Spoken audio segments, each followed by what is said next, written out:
मोदी वक्त बिल वापस लो, आवाज दो। जिंदाबाद हिंदुस्तान जिंदाबाद।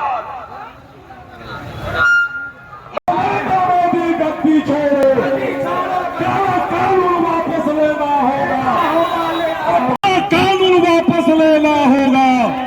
और नरेंद्र मोदी हाय हाय, और आवाज दो हम एक है। तानाशाही बंद करो, अमित शाह तानाशाही बंद करो, बंद करो, जिंदाबाद जिंदाबाद जिंदाबाद जिंदाबाद। आवाज दो हम एक है, आवाज दो हम एक है। नरेंद्र मोदी की गुंडा हल्ला बोल, हल्ला बोल, हल्ला बोल, हल्ला बोल, हल्ला बोल, हल्ला बोल, हल्ला बोल। अमित शाह तानाशाही नहीं चलेगी, नहीं चलेगी। मोदी तेरी तानाशाही नहीं चलेगी। मोदी मुर्दाबाद। तो गुजारिश होगा एम्बुलेंस को जगह दे, जगह बनाए, एक साइड हो जाए, एम्बुलेंस को। काला कानून के तहत जामताड़ा में जो ये रैली आयोजित हुई, बहुत सक्सेसफुल आयोजित हुई। मैं तमाम जामताड़ा की जनताओं का आभार व्यक्त करता हूं और आपको बताना चाहता हूं कि 1913 से हमारा ये वक्फ बोर्ड का आयोजन चल रहा था। जब 1955 में देश के प्रधानमंत्री ने जब इस बिल को पास किया तो आज देश में 32 राज्य में हमारे वक्फ बोर्ड का गठन था। आपको मालूम होना चाहिए कि 12 लाख एकड़ जमीन हमारा वक्फ बोर्ड का है। आजादी से पहले जब लोग यहाँ से पाकिस्तान जाने लगे तो उन्होंने वक्फ किया। वक्फ का मतलब होता है कि डोनेट करना। तो हमारी डोनेट की जमीन को आपको कोई अधिकार नहीं है छीनने का। मैं मोदी जी से आग्रह करता हूँ कि रात के 2 बजे आपने जिस तरह से डार्क पे रख करके हिंदुस्तान और दुनिया के लोगों को दिखाया कि हम मुसलमानों की हितैषी नहीं है, और सही मायने में आप भाजपा या हमारे नरेंद्र मोदी हमारे हितैषी नहीं है। हम इसका विरोध करते हैं और आने वाले समय में भी सड़क से लेकर सदन तक हमारा आंदोलन चलेगा। जामताड़ा में आज वक्फ बोर्ड अधिनियम में संशोधन के खिलाफ मुस्लिम मंच के बैनर तले आक्रोश फूट पड़ा। हजारों की संख्या में जुटे लोगों ने केंद्र सरकार के खिलाफ गगनभेदी नारे लगाए और गांधी मैदान से अनुमंडल कार्यालय तक विशाल जन आक्रोश रैली निकाली। जैसे ही रैली अनुमंडल कार्यालय पहुंची, वह एक उग्र जनसभा में तब्दील हो गई। इधर मंच के पदाधिकारियों ने केंद्र सरकार पर सीधा हमला करते हुए कहा कि मोदी सरकार तानाशाही रवैयों पर उतर आई है।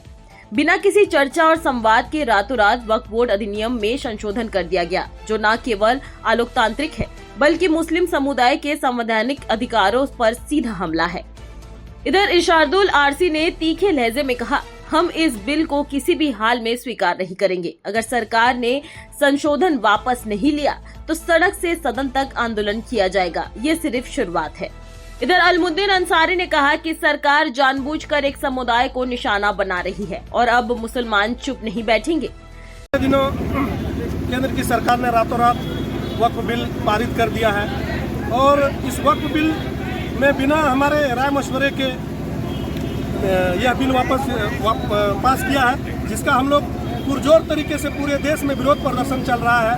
232 सांसदों ने इस बिल का विरोध किया, लेकिन इस तानाशाही सरकार ने किसी के ना सुनते हुए रातों रात इस बिल को पास कर दिया है। और ऐसे ऐसे कानून लाए गए हैं, ऐसे ऐसे नियम बनाए गए हैं जो बिल्कुल वक्फ के नियम का उल्लंघन है और इसको हम कतई बर्दाश्त नहीं करेंगे। क्योंकि सादिक अंसारी ने मंच से चेतावनी दी कि यह लड़ाई अब केवल कागजों की नहीं बल्कि अधिकारों की रक्षा के लिए लड़ाई बन चुकी है। बताइए। देखिए, हम लोगों ने जामताड़ा मुस्लिम मंच के बैनर तले हम लोगों ने फैसला किया था कि इस वक्फ बिल का हम लोगों को विरोध करना है और हम लोग रैली निकाले और मुकम्मल भी किए। और मैं आपके चैनल के माध्यम से मैं बता देना चाहता हूं कि कल जम्मू कश्मीर की सरकार ने सदन में फैसला लाया रेगुलेशन पास करने के लिए। मैं वही आदरणीय हेमंत सोरेन जी से ये मैं अनुरोध करना चाहता हूं कि वो अपने जो सदन चलेंगे, सत्र चलेंगे, उस सदन में रेगुलेशन पास कराकर अमित शाह और जो भाजपा सरकार है उनको जवाब देने का काम करें। और हम सब अपने मुल्क के लिए हम लोग हमेशा खड़े रहते हैं और हिंदुस्तान जो हमारा है वो इस ज़मीन को जिन्होंने भी दान दिया है वो हमारे लिए दान दिया, वो अल्लाह के लिए दान दिया है। वो ज़मीन हमारा है, किसी और का नहीं है। इसे हम बर्दाश्त नहीं कर सकते हैं और हमारा आंदोलन आज सीमित नहीं रहेगा, हमारा आंदोलन जारी रहेगा। और इंशाअल्लाह हम लोग कोशिश यही करेंगे, इस बिल को जब तक वापस नहीं ले लेते हैं तब तक हमारा आंदोलन जारी रहेगा। भाई मैं आपको एक बात बताना चाहता हूँ कि हम लोगों ने आज जो आंदोलन और रैली का इनेकाद किया है, आप समझ लीजिए कि आपके घर में 5 अफराद हैं, आपकी जो ज़मीन है अगर उसमें दूसरे आदमी को दखल अंदाजी करता है, जिससे दूसरा आदमी चला जाता है आपके घर में कि भाई हम भी उसमें मेंबर रहेंगे, तो क्या आप इसको एक्सेप्ट कर सकते हैं? कर सकते हैं भाई? आप लोग बताइए। जब नहीं कर सकते हैं तो जो हमारी वक्फ की जायदाद है, ये हमारे बाप दादाओं की दी हुई ज़मीन है और उस ज़मीन को मोदी सरकार ने, सेंट्रल गवर्नमेंट ने इस ज़मीन को अपने कब्जे में लेकर के और अडानी अंबानी को देने का काम करेगा। जिस तरह अभी पिछले दिनों अयोध्या में 13,000 एकड़ ज़मीन जो सेना की ज़मीन थी, उन्होंने अडानी अंबानी को देने का काम किया।